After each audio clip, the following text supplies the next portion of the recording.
What's up, everybody? Welcome back to Conflicts of Interest. This is episode 74, and I'm the co host, Kyle Anslone. I'm joined by the other co host, Will Porter. Will, how's it going today? I'm great, Kyle. How you doing, man? Good to hear that you're doing well, dude. It's been we have a lot of news to talk about today. There's quite a bit going on. Trying to cover the early parts of Joe Biden's presidency here and all of that, and trying to make sure we keep up on all the threads. So we're talking doing shows on Yemen, doing shows on China, doing shows on Russia, Iran. So I think we got a lot of great stuff here today too, but also talking about some stuff going on at home with the police abuse and all that. Yeah, so Will, let's remind people where they could find the show: YouTube, Library, or Odyssey for video versions. Everything is published at the Institute. The video version, the audio, the show notes you could find there. libertarianinstitute.org/Kyle will bring up the show. And then there's also the fund drive going on right now at the Libertarian Institute. This is the 2021 fundraiser. It's been quite a long time since Scott asked for any money over at the Institute. And so we're trying to get a little bit of funding. As you can see, we're already halfway at our goal and really just started this thing. So that's absolutely great. If you donate, you'll get some awesome kit bats, $25 for a digital book, $50 for a physical book. And if you get one of Scott Horton's physical books, whether that's Fool's Errand, Enough Already, or The Great Ron Paul, he will sign that for you. $100 will get you the lifetime membership to Listen and Think Audio. $200 a Ron Paul copper coin. $500 is absolutely everything. And so whatever you could give, we really appreciate it. It is a tax deductible organization there, so you could get save a little bit of money on the federal government. And what better way to save a little bit of money on your taxes than by giving to the institute that's there to make the government as absolutely small as possible. So think about supporting the institute. Another thing that you could do is check out our sponsor, that is Paloma Verde. PalomaVerdeStore.com is the website, and Paloma Verde sells CBD products. Right now, they're running a special on their CBD extract with melatonin, and I know Will's had some success with that. So, Will, what do you think of that product? Yeah, that's my favorite thing that Paloma has is their melatonin extract. It's the best for if you're trying to relax. And I have really personally really bad insomnia issues and stuff. And that stuff I found has helped me a lot, winding down and getting to sleep at night. So, that's absolutely my favorite product that they've got. So definitely go check that out. All right. That's PalomaVerdeStore.com. And then you use the promo code PEACE, PEACE, when you check out, and that'll get you a 25% discount. So get yourself a pretty good deal with the buy one, get one free in the discount. There is a minimum on that 25% off that I believe is $75, which, you could get to with some of the great products. I also like the Slav stick that's really helped me with, just some minor back pain and get through the day. It's absolutely great. All right, well, let's get on to talking about the news here, starting off with Iran. You put together a nice Twitter thread this week, basically going over what made headlines as a U.S. offer to kind of talk to Iran about the nuclear deal and try to restore it, but you say maybe not so fast. So what's going on here? Yeah, Thursday it was quite a busy day in terms of like Iran statements and announcements and stuff. I think we got quite a bit on, toward Iran and how they were going to approach the nuclear issue. I think probably the most substantial announcements we've gotten since Biden took office on Thursday there. So we had the State Department spokesperson Ned Price came out saying how, like you said, the U.S. is basically ready to hold some kind of joint talks with Iran and the signatories to the nuclear deal to try to revive it or at least get somewhere close to that. So that would be the UK and France, Russia, China, plus Germany. That's the 5 permanent members of the UN Security Council plus Germany. So it was the thing Price put out was a pretty short statement, but it did directly call for talks of some sort and say that it seemed that was sort of new from what the administration was saying before. Before it seemed like they were kind of dragging their feet, saying how, yeah, we're still, many steps away from getting back to the deal. So this was a fairly direct statement, more so than what we've heard before. A couple hours before that, though, we got the Secretary of State, Tony Blinken, put out this big, long joint statement with his counterparts in the UK and France and Germany and stuff, where they are celebrating the nuclear deal as this great example of diplomacy. That was good. However, things started getting a little bit tricky with this longer statement. Because Blinken reiterated this demand that Iran has to come back into full compliance with the deal before we would consider talks. That was sort of like that. That was the idea that he was giving. That, oh yeah, Iran must go back to all of its commitments. However, as we've explained in the show before, Iran's position all along on this has been that they've only scaled back their compliance in direct retaliation for the U.S.'s like wholesale violation of the deal back in 2018 and the reimposition of sanctions and all this.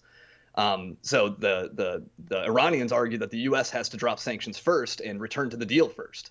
So this may kind of get us to some kind of impasse here, like who goes first might become a sticking point in terms of who starts to return to the deal. But in the meantime, though, Iran is nonetheless under these crippling sanctions, and so as long as they drag their feet on that, the Iranians continue to be under these punishing sanctions. However, on Thursday, we also got this other thing on sort of at least on the sanctions relief front. Biden's people came out and said they would be dropping Trump's demand that the UN reimposes its snapback sanctions on Iran, which those UN sanctions were initially lifted as part of the nuclear deal back in 2015. However, this is kind of a symbolic gesture from Biden because when Trump tried to do this with the snapback sanctions, the UN and the rest of the world basically just said, screw you, and just said, we're not doing that.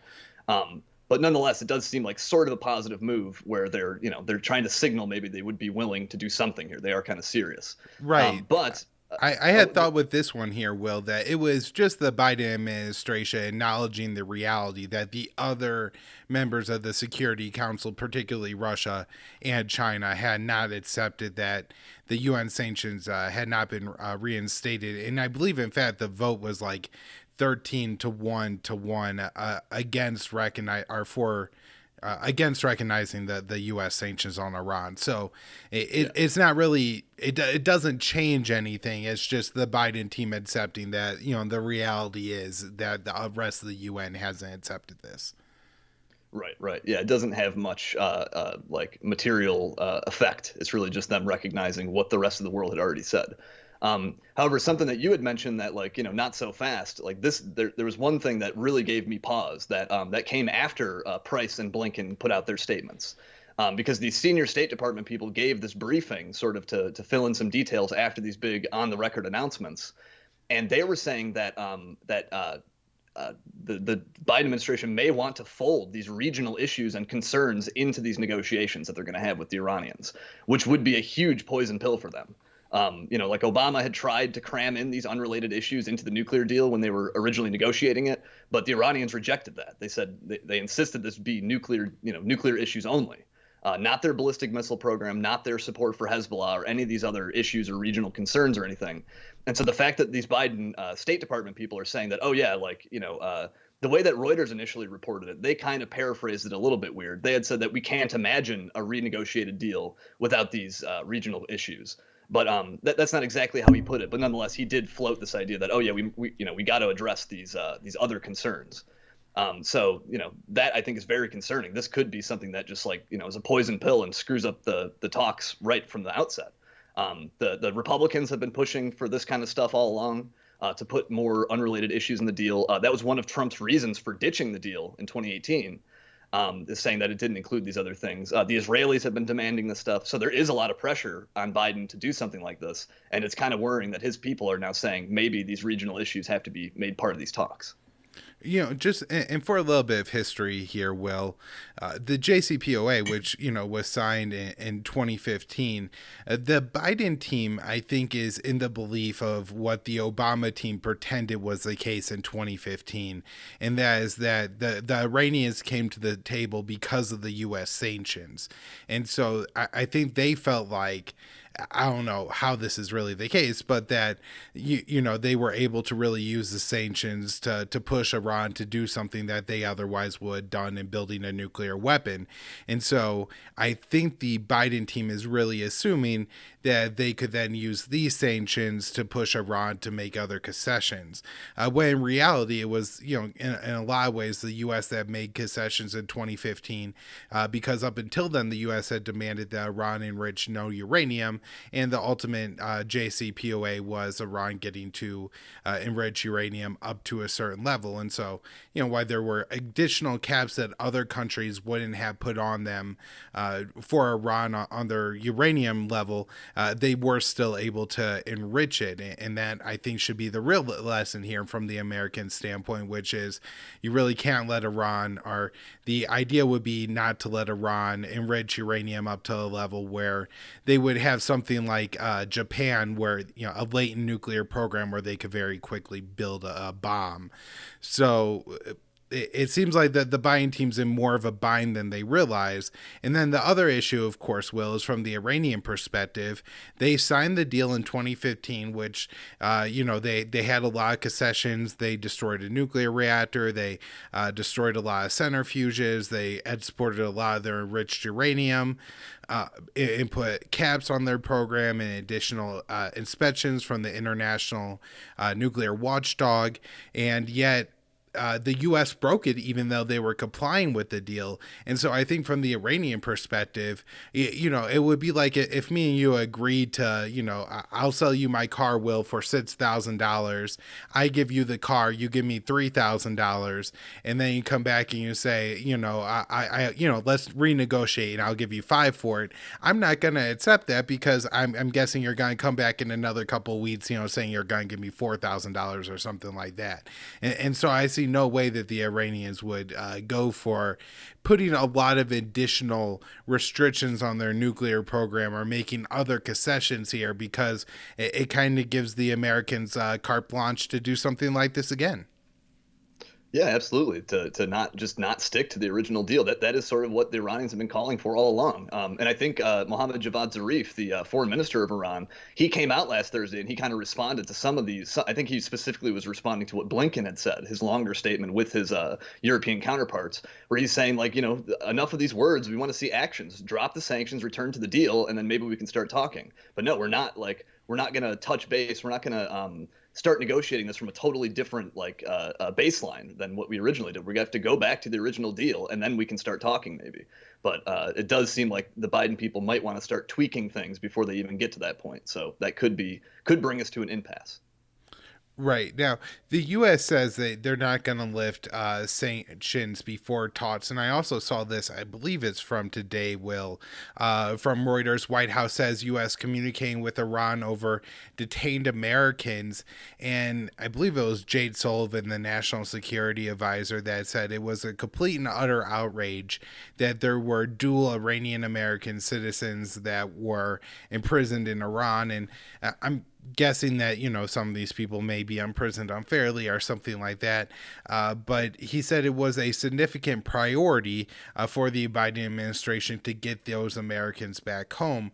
And so it seems like this is another thing they're kind of piling on to the Iran issue, when the real focus needs to be just getting back to the JCPOA as it was in 2015, and using that as a building block to start to extend to other deals. In reality, because Iran is saying, I believe either on the 21st or the 23rd, they're ready to limit nuclear inspections in the country if the U.S. fails to lift sanctions. Dave DeCamp had this written up in antiwar.com.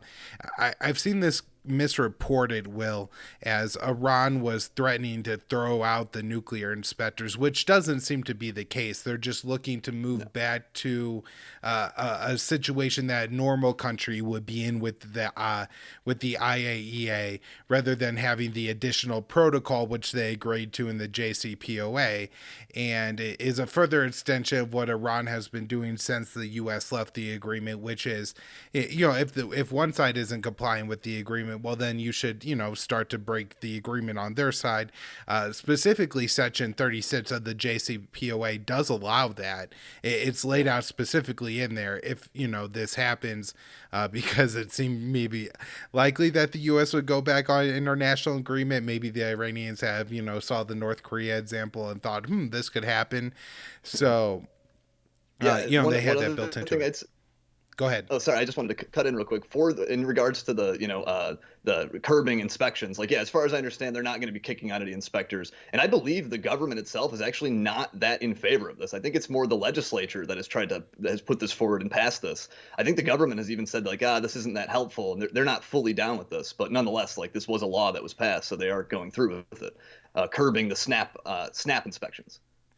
Right. So, well, what other stuff do we have here on Iran? Uh, I mean, I did hear some talk about specifically Germany and France looking to get in and uh, try to facilitate the negotiations. One thing I had mentioned on the last show when I was talking to Joanne about this is it seems like there's a real effort from some U.S. allies, specifically the NATO allies, to try to get back within the agreement, whereas you have the U.S.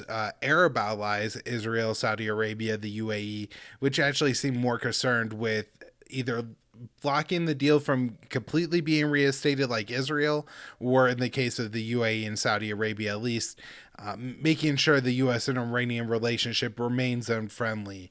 And hopefully, the deal is shaky from their, I think, standpoint. Yeah, I do think that is the tension right now. Like there are some of the European sides, like you have the French President Macron has talked numerous times about, I don't know how serious he is. I'm sure he has his own kind of interests all wrapped up in this, but nonetheless, he has called to try to broker talks. He wants to try to bring the U.S. and the Iranians together to revive this. But yes, on the other side, we do have sort of like the Gulf, so-called allies of the U.S., our Gulf allies, and the Israelis who absolutely want to tank this thing. And the Israelis and the Arab allies, those are the ones who are going to be to add in these other regional concerns. They're going to be calling to expand the JCPOA and add in all this other unrelated stuff. And so that definitely they're going to be pushing on that side. Now I know that like Zarif, he talked to CNN like a week or two ago, and he did suggest that like they're willing to, or maybe it was Rouhani actually, the president, one of these high-level Iranian officials has signaled like they're ready for talks. Like they're not, I don't know, they're not being completely intransigent, but they are being pretty stern and firm that like the U.S. must drop sanctions. That's their major demand right now. Right. Another thing I had come across today, this is from NBC News. Iran warns Biden as it pushes ahead with plan to cut nuclear inspections, is the title of the piece. But a particular thing that Iran's foreign minister Zarif said was that Biden is continuing Donald Trump's policy of maximum pressure. And I just want to focus and highlight this again, Will, because the portrayal of the Biden administration has been a return to normalcy, a return to diplomacy. We're not like the Trump administration that didn't engage in those things. And here's an example of the exact opposite happening. And so it really seems like the only relationships that they're interested in repairing are the relationships with the NATO countries, which weren't even damaged. I mean, Trump just gave Merkel dirty looks. Other than that, the defense spending by the NATO allies really didn't even increase all that much under the Trump administration, and he continued to expand NATO. So it's kind of absurd to think that those relationships need repair, but that's the narrative, and that's what Biden's doing by going to where was he speaking in Munich. But, as he goes and speaks there, he's actually being hawkish against Iran and saying that we're going to continue this aggressive Iran policy. It's the exact opposite of what they're pretending like he's doing. Right. You won't hear Biden call it the maximum pressure campaign, but nonetheless, that is exactly, they're continuing the same. It's the same sanctions. There's nothing different about that. So yeah, it is still Trump's policy, which seems to be something that's sort of a pattern we've been finding a lot here with China and Iran, a lot of these countries. Biden is continuing Trump's, more hostile policies. There are a couple other stories I just want to touch on real quick, Will. This is from Reuters. Iran's meddling must be tackled before Iraq elections, U.S. tells UN. And so this is something that I think could interfere with getting back into the JCPOA if the U.S. is taking a more aggressive stance against Iran and Iraq. That is going to create more tension and friction in the relationship as Biden attempts to get back into the deal, especially because if U.S. contractors, U.S. troops end up dying in Iraq, especially if it's a Shiite militia that carried out the attack, the Houthis in the U.S. are going to demand that you can't talk to the Iranians because they're using Houthis as a cover to kill American soldiers. And then I saw this week that Biden had his first call with Netanyahu of Israel's prime minister, and one of the top things that they talked about was Iran. And of course, this is concerning, saying that the phone call was on friendly terms, and they talked about Iran because, well, we know that the official Israeli policy towards Iran is not to return to the JCPOA, and a return to the JCPOA could or would mean war between Israel and Iran. And then we see this too, that the U.S. Israel is moving to buy more F-35. I think they're going to buy a whole squadron of those, and then KC-46 refueling planes.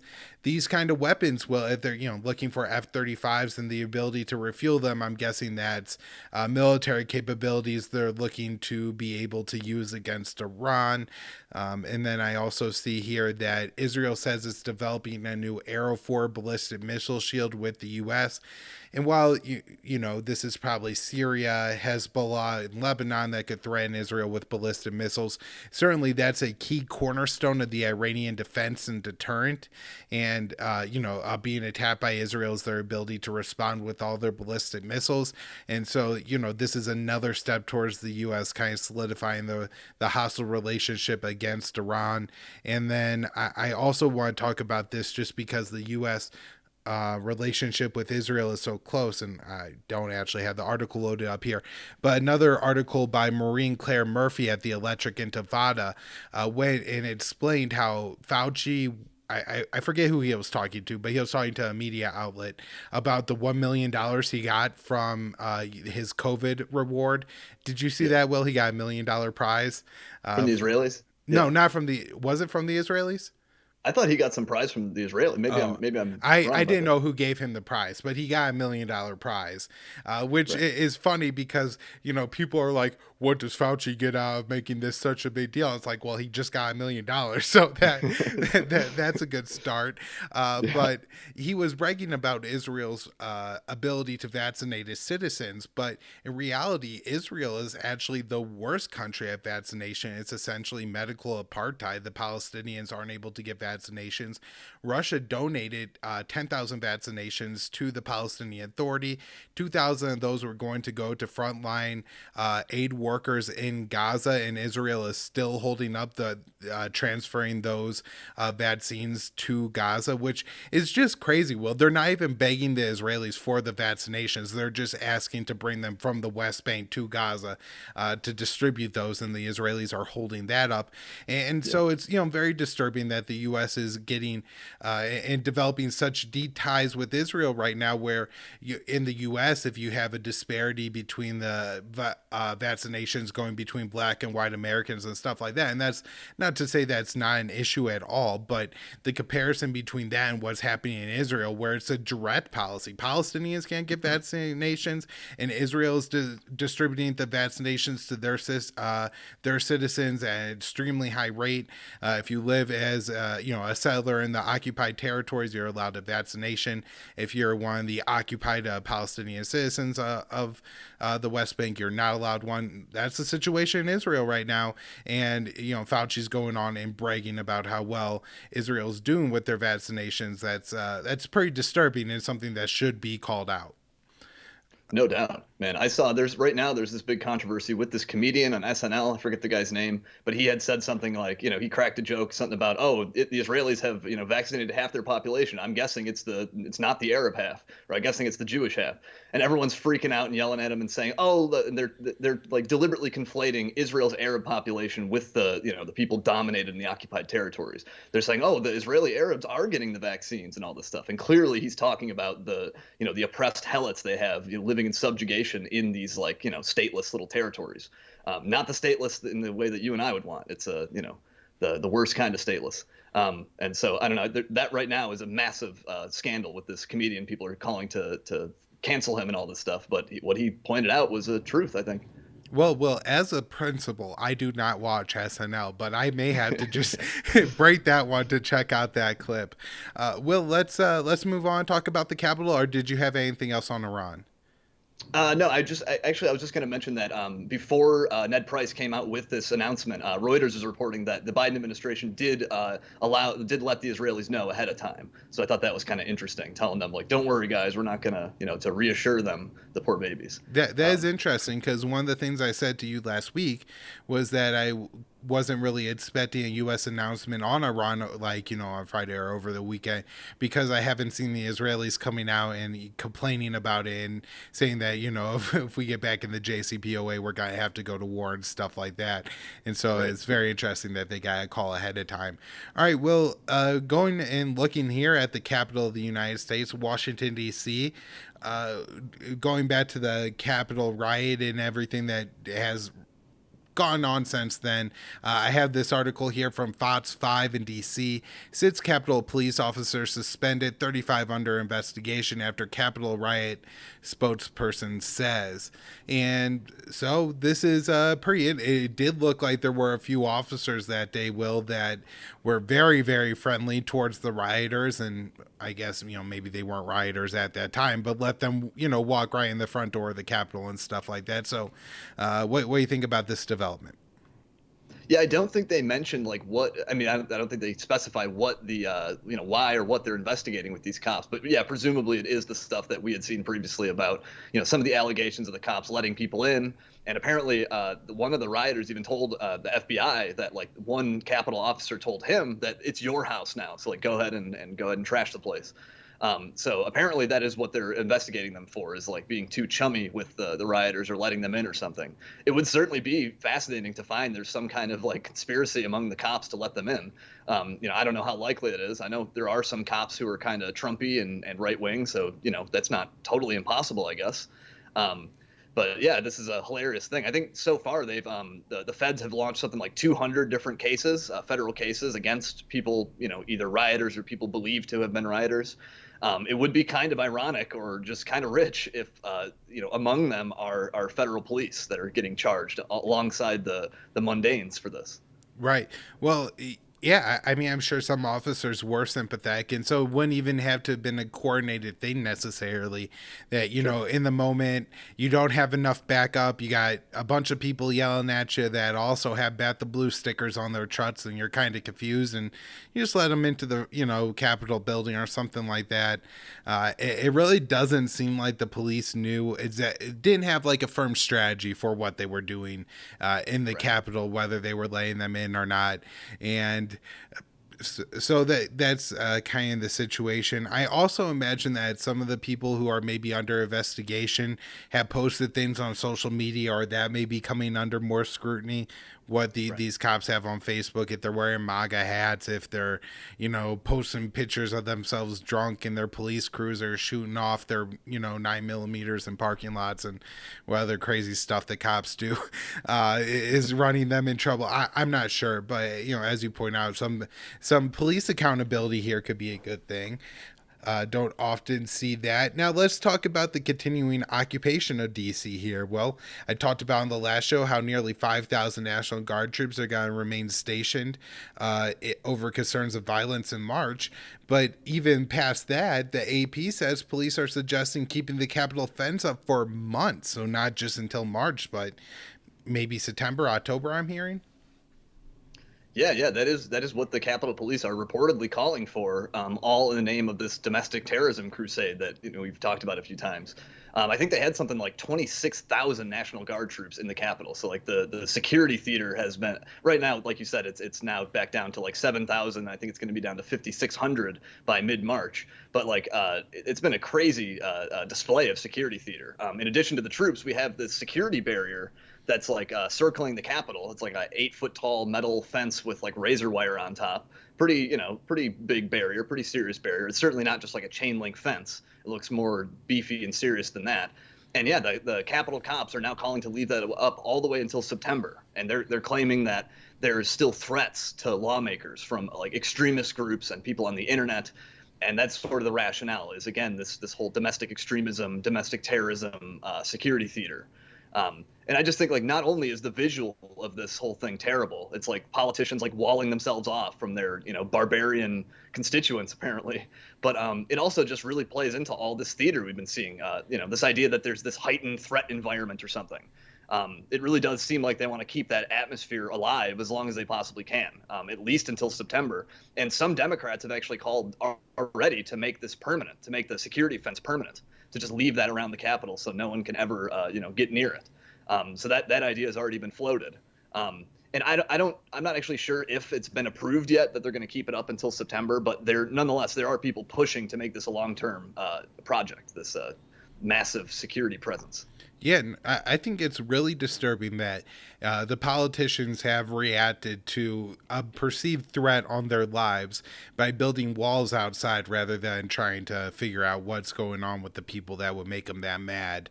Of course, I guess it kind of is the whole ridiculous narrative that all these people think about Donald Trump, that he's some kind of fascist. Of course, it's very interesting that it's actually as soon as Trump is on his way out and then leaves office, that the massive security state goes up in DC with these permanent barbed wire fences and stuff like that, checkpoints around DC.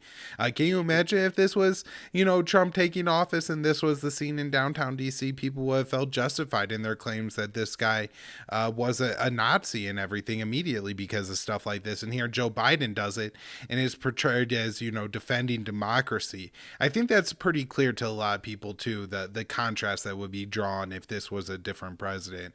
And so it's hopefully an eye-opener or a red pill for a lot of people. I also find another part of this interesting was you talk about just the general threat inflation, that we still don't know how Capitol Police Officer Brian Sitton died at the Capitol. They know it wasn't blunt force trauma. They, even the New York Times has now updated their story to say that he wasn't beaten the head with the fire extinguisher, as people have been chanting for the past month and a half. And yeah.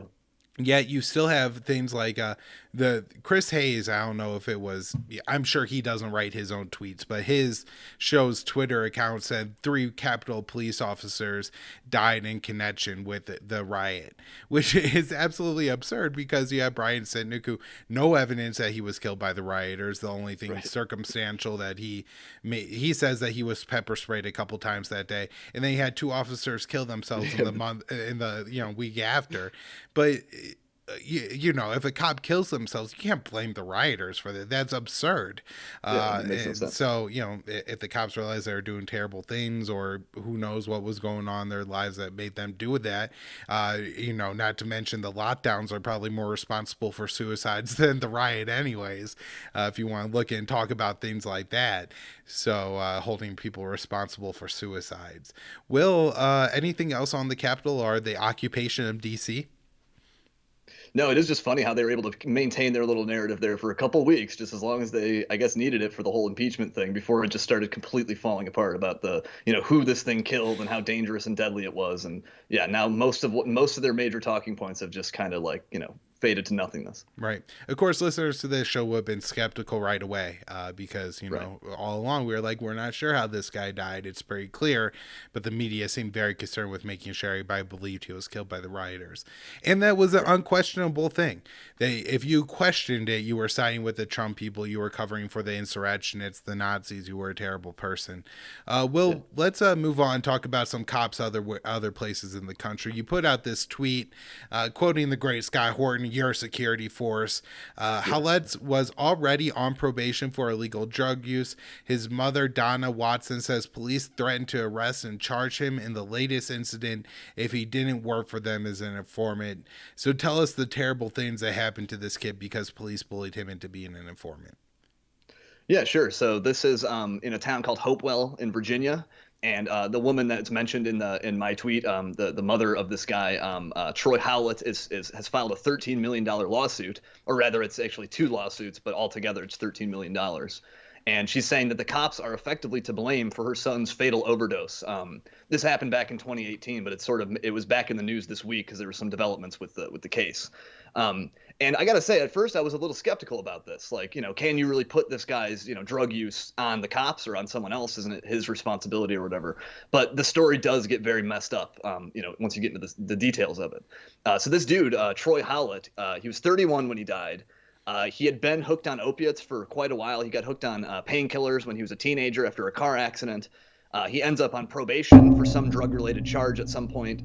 After he gets hooked on these pills, and he's getting clean and relapsing on and off, as a lot of addicts do. It's a common thing. They go through sort of this pattern, and during one relapse, he gets picked up again later by the cops.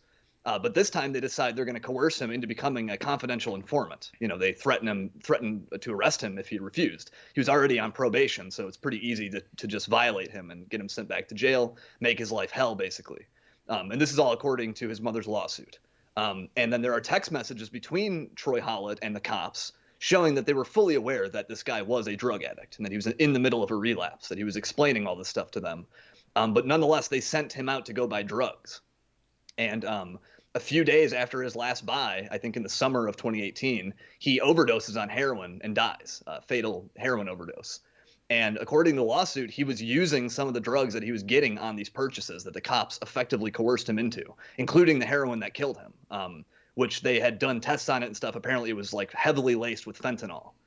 And fentanyl is like a very strong synthetic opioid they use to like cut and adulterate heroin, because it's way easier to smuggle something that's that potent in such smaller quantities. It's fully a like product of the drug war that fentanyl is even a thing at all. Right. It's 100% because of prohibition. Mark Thornton at the Mises Institute taught me that if anybody's ever interested in, why you shouldn't support the war on drugs, Mark Thornton does a bunch of great work, but including explaining how drugs become more potent if there's prohibition. Exactly. Yeah, it's all about smuggling. It's easier to smuggle like an ounce of something rather than a pound of it. If it's way stronger and more potent, then you can do that. And so yeah, that is driven by the drug war. And so this, that's a pretty terrible story. This guy was a drug addict. That's very unfortunate. The cops, he ends up in this position with them. That's really bad. But get this, like to make this even worse, at Troy Howlett's funeral, the cops come in dressed up in a bunch of SWAT gear and tactical gear, and they arrest one of his friends right in the middle of the damn service for something completely unrelated to drugs at all. It was like, as far as I understand, it was something to do with like credit cards. This guy was apparently supposed to give a eulogy. He was like a close friend of Troy Howlett.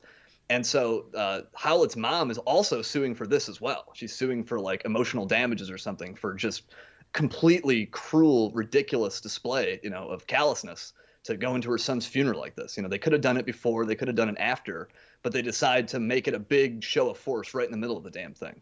Just, I don't know. I just found that part like, adding insult to injury. If it wasn't worse, if it wasn't bad enough that what they had done to this dude, that just, really tops it. Well, and Will, this kind of thing, I mean, you remember back when we were kids, the Westboro Baptist Church, people would go to the funerals of soldiers or gays and, just go to like humiliate the people there. And it was just, everybody thought it was just the worst thing. It was just like the most cruel thing that you could do. And, even your enemy, you really don't, I guess, think about like doing something cruel to them at their funeral because it's not about them. It's about like this poor kid's mom and stuff like that. And so, yeah, I mean, at one time we recognized this as the most cruel thing that you could do to people, just absolutely sickening and disgusting behavior. Were any of the officers fired? Or I mean, I can't. If I were a police chief and I heard this, you would have to fire the people immediately, and then maybe yourself, like resign. I don't know. No, as far as I know, I don't think there's been any disciplinary anything. I think the cops have fully closed ranks around their own. Like some of the local news reporting. In fact, I can see it right now on if the people are watching the stream, they can see the local news reached out to the police department. And all they said was no comment. They just like they're refusing to. They haven't apologized. They've done nothing. They're just fully like, nope, we were in the right here. And I mean, this isn't totally like, unheard of. This kind of stuff happens all the time where people get coerced into being an informant and doing stuff for the cops because the cops have something over them. But it doesn't always end up with the person dying, And in this case, yes, it's true. This guy, it was his choice to use drugs. No one put a gun to his head and made him shoot up heroin or anything. But like, if the cops knew he was a full-on drug addict, he's in the middle of a relapse, and they put him in this situation anyway, like, I don't know, like maybe they're not legally culpable for his death, but certainly morally they're scumbags. And I think just factually, like, yes, they had a role in this kid's death. That if any other person did this, we would recognize that person was an absolute scumbag. Right. That put someone in that kind of position. I think that is the important point to make here, that if you take away the badge, this is absolutely disgusting and probably a murder. If I go up to somebody who's using drugs and force them to go buy drugs from other people, and that person confides in me that they are struggling with drug use, and as a police officer, you're well aware that drug use is especially heroin use at this time with the amount of fentanyl and everything, is a pretty dangerous activity that could likely, get somebody injured. Or killed, overdose, stuff like that. I think you do bear quite a bit of responsibility for that. If you're saying like, I'm going to send you to jail, I'm going to lock you into a cage, and look, that could be a death sentence too for people, especially if they're on opioids. They don't let people detox very well in prison from opioid deaths, and you could die detoxing. I'm not that maybe this kid was in that position at 31 or how he was younger and stuff like that, so maybe he would have been, but it would have been an absolutely miserable experience for him. And I could see why he would want to avoid that, especially because he didn't hurt nobody. This is, I think, all of nonviolent crimes, right, Will? So Yeah. I think you can hold these police absolutely responsible. The only part about this story that bothers me, Will, is that when this mother gets paid out, and I hope she does get millions, is that the money is just going to come from random taxpayers and not the police.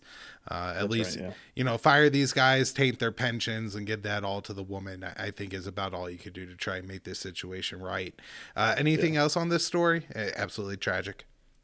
I think that's about it. They haven't. I don't think they've reached a verdict in the case that she's still suing the police department here. And if there's more on this, we can come and update it and figure out if she did indeed end up getting paid out, because she is asking for 13 million in damages right now.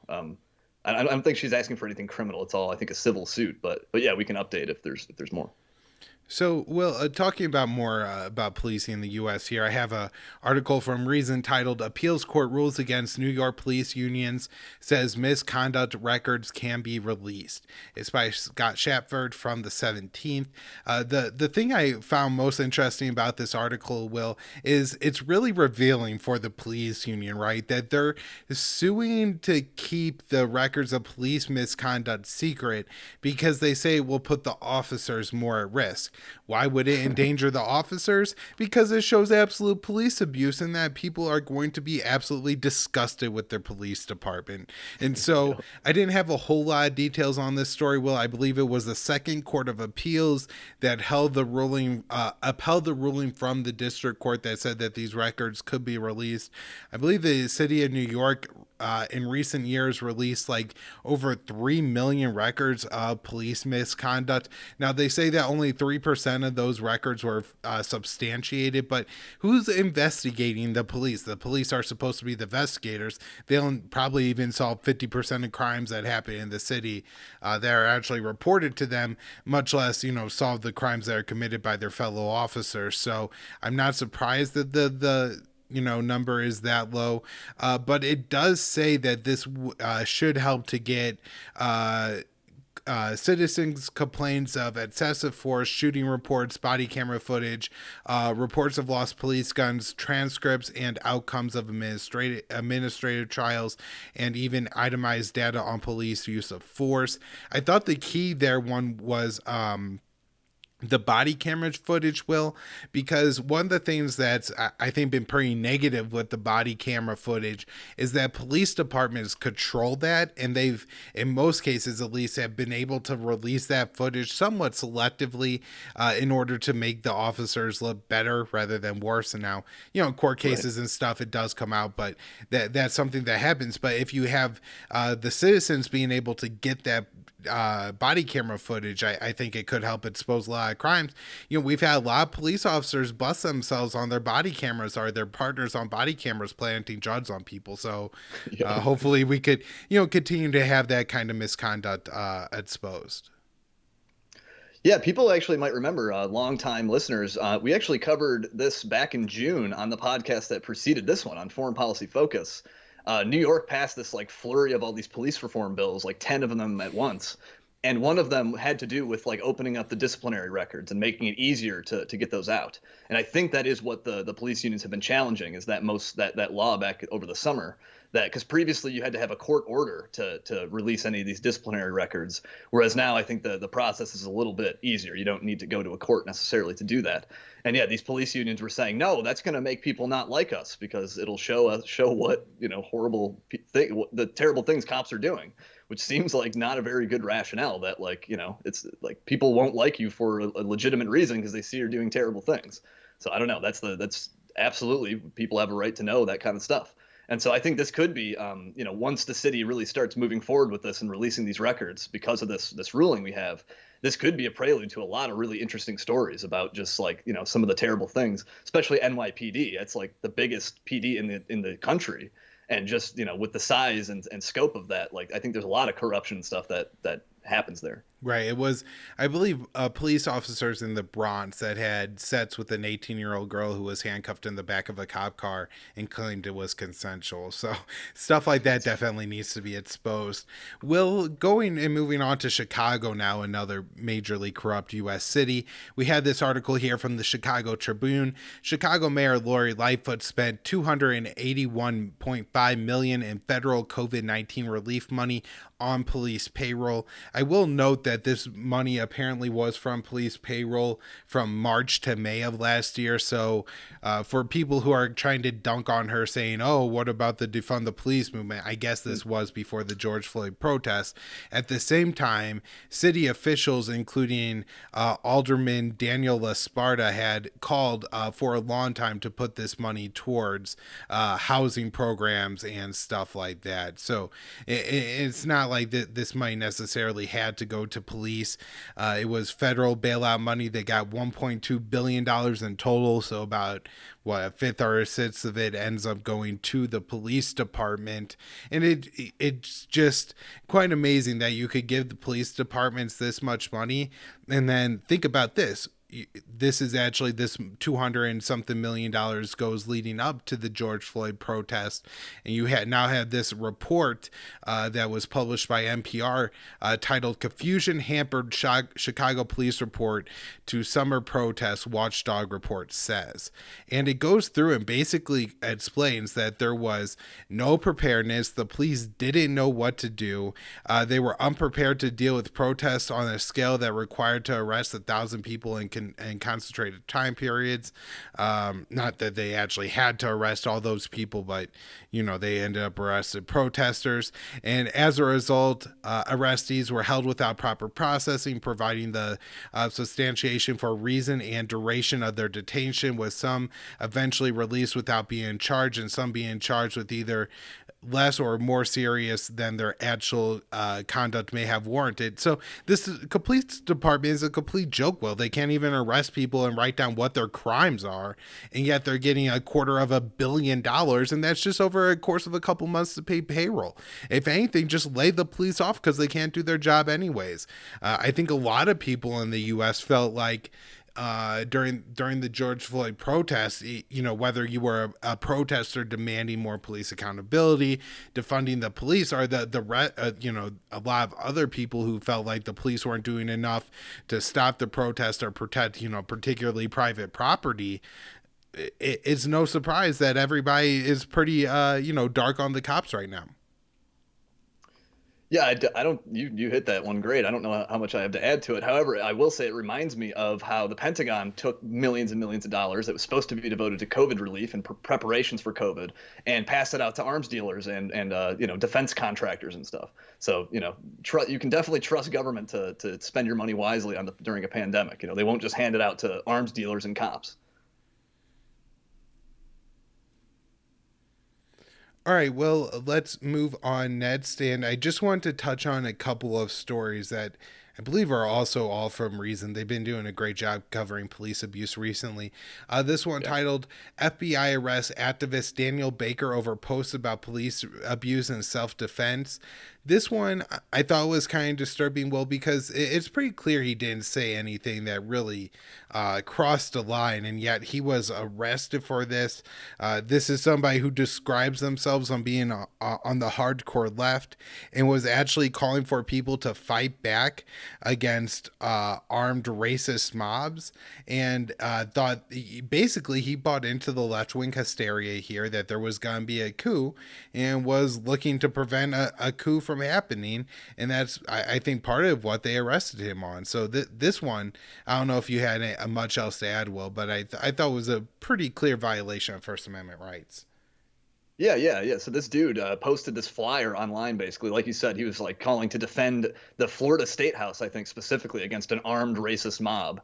And I think that's all a bit crazy. Like, I think he was being way too dramatic and exaggerating all the stuff that happened before the inauguration. No armed group did ever try, I don't think, to march on the Florida State House. But regardless, I think it is just a good example of how all this domestic terrorism stuff is coming back to bite everybody. Even like you said, a guy who describes himself as a hardcore leftist. Um, and I think the really ridiculous thing is the FBI claims this guy was trying to recruit and train people to pursue some kind of what they called an anti-government violent extremism ideology, which is absurd because the dude was literally talking about defending the Capitol from an insurrection, from like, anti-government forces or something. So regardless of how unlikely we both know that was, like, in fact, like the fact that it was so ridiculous and unlikely that that would happen should make you take what he said even less seriously. That like, because mostly I think the gist of what he was saying was like, we'll fight back if something happens. And so the thing he was saying to fight back was extremely unlikely. And so I don't know, that should make it even less serious. But, not only is this case stupid, not only is the FBI's rationale here dumb, but it's just an example, again, of how this domestic extremism, domestic terrorism talk is being weaponized against everybody, in this case for something fairly benign and minor, I think. Right. And also, if they're targeting Trump for what, he said and apparently getting people riled up, couldn't you also look at apparently the fake news that the FBI pushed? There wasn't actually going to be a coup or attempt or anything like that, and why the state house in Florida and all this other insane stuff that, questions you should ask. But, if that's prompted him to take this position, I feel like it's somewhat the same argument they make against, making against Trump right now. So I thought that Yeah. was another interesting little point. I got another story here from Reason Will. This cop wants qualified immunity for fatally shooting a passenger in a fleeing vehicle. This is by Scott Shackford from the 16th. And as the headline says, there was a vehicle that was fleeing. Officer Michael Torche fired 9 bullets at the fleeing vehicle. He suspected the driver was drunk, killing a passenger named Sean Joseph Jamor Stoddard Nunez. What a name that guy has. R.I.P. And excessive-force lawsuit was filed by the dead man's brother, has become the latest front in the ongoing battle over the controversial doctrine for qualified immunity. So, Will, it's not quite clear yet if this officer will or will not get qualified immunity. The qualified immunity says there has to be a clearly established law that says a cop cannot do this. I believe the officer is going to claim or trying to claim that he shot at the vehicle as it was like coming towards him. But it actually, the autopsy showed that the bullet, killed him from behind. So it's pretty clear that it couldn't have been it couldn't have been the car was charging him, and that's why he fired. So, Right. Will, I mean, I wouldn't be quite surprised if this cop gets qualified immunity, but really hoping that it doesn't happen. Yeah. A lot of the times in these types of cases, they'll like, it's all about whether, oh, was the cop's decision reasonable at the time? And a lot of the time they won't, like if it's like a jury trial or something, they'll have like an expert testify. And it's usually the case that only a cop can decide. Another cop expert can decide whether it was reasonable. And the jury just sort of has to listen to that. So a lot of the time that's how it sort of ends up being, determined that, oh, what this cop did was reasonable because another cop said so that it was. And not because anyone with any kind of common sense reasoning decided that. It's because some other cop did. So I'm not totally sure if that'll play into this case, but that is often, something that happens. All right, the next one, the last one we have here is Fifth Circuit grants qualified immunity to cops who ignited a suicidal gasoline drenched man by tasing him. Um, the disturbing part here is that the cops knew that he was drenched in gasoline, and the third officer, so two officers fired their taser, but the third officer on the scene actually identified that hitting him with the taser would ignite the flames. And so this guy, Gabriel Eduardo Olives, doused himself with gasoline, but the cops who were called there, I believe by the man's son, said that his dad was threatening to burn the house down, ended up being the ones who, actually set him on fire. And I believe they burned the whole house down. So, a completely reckless act. It seems like one of those things, Will, where if you're able to get the guy's wife and son out of the house, there's really no reason to take any aggression against him at all. It would be an absolute tragedy if the guy just lit himself on fire and burned his house down and left his family like that. But at the same time, the cops going in there and setting the fire themselves is actually killing him. And the worst, they're setting off, literally igniting the worst possible outcome that could happen, and they're supposed to be the people that come in with cool heads and are able to solve the problem. So yeah, we even have here the one of the officers saying, if we tase him, we're going to light him on fire. And pepper sprayed him. Right. And so they ended up pepper spraying him. So they have three cops, one guy who's doused in gasoline.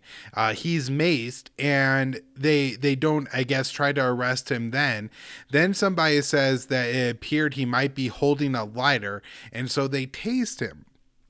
Well, it's just such a joke, right? I mean, this would be maybe the one case where a gun would be less lethal than a taser, and they decide to use a taser. Like, he's saying, "I'm gonna set myself on fire," and they say, "No, let me do it for you." Yeah. And the cops get qualified immunity on this one. Note that this is from the Fifth Circuit Court. On a show last week, I discussed how the Fifth Circuit Court ruled in a case where VA police beat an old man for no reason, that those police who weren't entitled to qualified immunity could not be held accountable because they were federal police officers. So this is clearly a very pro-cop court. Well, should we move on and talk about, hopefully, the coming felon, Andrew Cuomo? Let's do it, man. All right. You have this one written up at RT titled, "You Will Be Destroyed. New York's Cuomo threatened lawmaker over criticism of nursing home death, sends aid after harassment accuser." Will, why don't you go ahead and give us a little bit of background of what's been happening? Maybe the conflict of interest audience doesn't follow all the, he said, she said stuff about what's happening with COVID and nursing homes in New York, because foreign policy takes a lot to follow. So let's get into the details here and then explain who Cuomo's threatening. Yeah, sure. So people may just generally be familiar, like they may have heard some things about Andrew Cuomo, the governor of New York, and his handling of the nursing homes and the situation with COVID there. But there have been quite a few new things happening with that. So the biggest thing lately, well, first of all, let me just get back in March, Cuomo issued this, on March 25th, he issued this order directing nursing homes in New York that they had to accept COVID positive patients. Basically, regardless, they couldn't turn these people away, regardless of how much risk they would pose to the elderly people living in those nursing homes. And also, despite how completely ill-equipped a lot of these facilities were to take people with COVID. Like, a lot of these places are big open-air facilities. They don't really have the ability to isolate and quarantine people. And another thing they did was they barred these nursing homes from requiring that these patients be tested before they arrived. So they're basically flying blind. And this has caused a lot of controversy. There's been thousands of nursing home deaths in New York. And, that's been a big thing, a big sort of scandal since March. However, 2 weeks ago or so, the New York Post actually got a hold of audio of Cuomo's top aide, Melissa DeRosa, speaking at this party meeting where she's trying to explain why the state government refused to share data on deaths and infections in nursing homes with the legislature back in August. Because at the time, over the summer, the lawmakers were demanding this data because of all the stuff that was happening from that March order. And DeRosa said she didn't share it because they were afraid they were going to give political ammunition to the Trump administration, especially because of that order they gave. So because of all that, the administration's afraid that Trump's going to investigate, so they refuse to share the data. They effectively covered it up because they were afraid of what it would, what it revealed would not make them look very good. Um, and so, that's been a big sort of scandal. And more recently, the New York Attorney General, Letitia James, did this investigation where she found the state government was underreporting the number of nursing home deaths by up to 50%. And this is a completely separate scandal from them withholding the numbers from lawmakers. So not only do we have them concealing this data over the summer, but then the numbers that they did eventually put out were extremely underreported.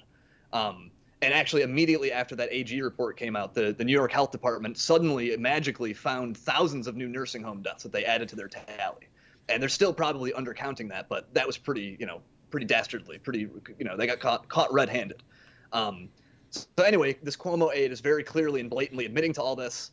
That this was a political decision. Cuomo is still completely denying all responsibility. He's calling his critics conspiracy theorists and stuff.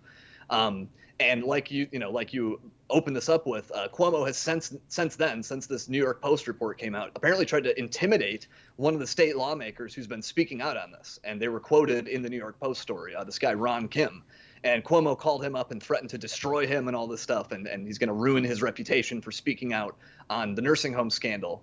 But despite all their efforts to, avoid scrutiny and to pressure lawmakers and all this stuff, we actually have reports now that the FBI has opened a probe into Cuomo's government and his handling of all the nursing home stuff. So the very thing they were trying to avoid by hiding this data, now it appears there is a federal probe now under Biden, apparently, looking into that. There's not a lot of details on that. Apparently, that just started. It's in its early stages, but there is some kind of federal investigation of Cuomo and what he did there in New York. So I guess one of the most amazing things about this to me, Will, is the portrayal of Cuomo over really the entire past year as being the guy who's knocking it out of the park on COVID. Fauci has praised him. Everybody's praised him. He's also had a lot of interviews with his brother on CNN where they were praising the New York response and criticizing all the Republican states, especially North Dakota and Florida, who, have kind of notoriously taken a different approach than New York to COVID. And so what kind of, if any, reckoning do you think we're going to see in the mainstream media? I believe CNN said that Chris Cuomo shouldn't be interviewing his brother anymore, which is something that really should have been obvious from the start here. But it does seem pretty problematic and pretty revealing that, this is the guy who wrote a book about his leadership during this. He, I believe, received an Emmy, a daytime Emmy. And so there's a lot of problems here. Yeah, I mean, as much as the corporate press really should have a reckoning with this. Actually, this reporter, I think it's his name, Drew Holden, put together this thread showing the comparison between mainstream media coverage of Andrew Cuomo versus that of DeSantis in Florida, the Florida governor. And DeSantis has been pilloried and lambasted as for having more open policies in Florida. Yet if you look at the deaths per capita and stuff, Florida's numbers are actually quite a lot better than places like New York and California. Yet the coverage is just night and day. They do nothing but demonize DeSantis. Oh, he's evil. He's getting all these people killed. Meanwhile, way more people are dying in New York, and Cuomo is just their darling. The gushing coverage of Cuomo has been incredible. And I honestly don't, given how deep they got themselves into that, I don't know if I expect any kind of mea culpas or anything from the mainstream press. I think they might get on some of the bandwagon if this FBI probe goes somewhere. They might decide to sort of switch gears. But we're never going to see them acknowledge that, oh boy, we shouldn't have treated this guy like the second coming of Christ for the last 8 months or whatever. Right. I mean, up until a couple of months before the election, there was even talks of him replacing Biden as president or him jumping into the race late, stuff like that. And you have to wonder, Will, you really do, is if the media covered what he did at all critically, since even by just the statistics of what state has the most deaths per capita, even if you don't look any deeper in the data than that, New York did a really bad job. That seems to be a reason to look critically and see what New York did. And not not just to smear Cuomo. I guess it wouldn't be a smear if it was a, fair that he did a poor job, but not just to make him look bad, but, to expose policies when they fail. So you could, make sure you don't repeat those. And that didn't happen here. And part of it seems like it must be the chummy relationship between Andrew Cuomo and the mainstream media. And you must add to think some of that has to do with the fact that his brother has a major show on CNN. Yeah, you might think, especially in particular CNN's coverage, like letting Chris Cuomo cover his brother so much, and those as you would expect, that stuff was completely ridiculous. It was totally chummy, and there was no journalism done there whatsoever. Right. So, Will, anything else that we have here to talk about on COVID or anything? Not that I had planned on to talk about. There's All right. I've been generally keeping up with Michigan's numbers. We're kind of going up and down. Doesn't There's nothing really too remarkable happening there. Yeah, one of the things I'm really interested in seeing, Will, is what if anybody will reveal like what cycles they were running on all the where they called PCR tests for all Yeah, this time. People have talked a lot about how, and even Fauci, I think, has said that if it's over 35 cycles, then the test could be false positives, and there's a lot of states who may have been running higher, and trying to figure out really what is behind all this data, and why the deaths that have occurred, and looking into it a lot deeper than just COVID bad and we must do everything to stop it. But Will, yeah, I guess we should wrap up there. It's been great doing another show. Let's see, the Will Porter on Twitter. I'm at that's me. Kyle Anslone _. The show is at con_interest. We have a Facebook page.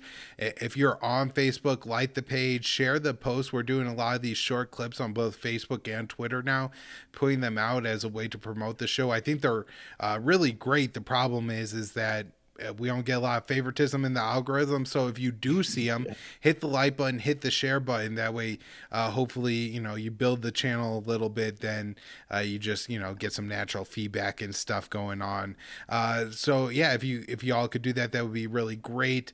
You could support the show Patreon, Subscribe Star, or on let's see, you could donate us Bitcoin. We have the wallet addresses in the show notes page. Support the show on Library or Odyssey by donating us credits there. You could promote our show's content there. And then the Libertarian Institute Fund Drive. Make sure you check that out and see if you could get yourself any of those great crypt bets. Will, thanks. thanks, Cal. Bye, everybody.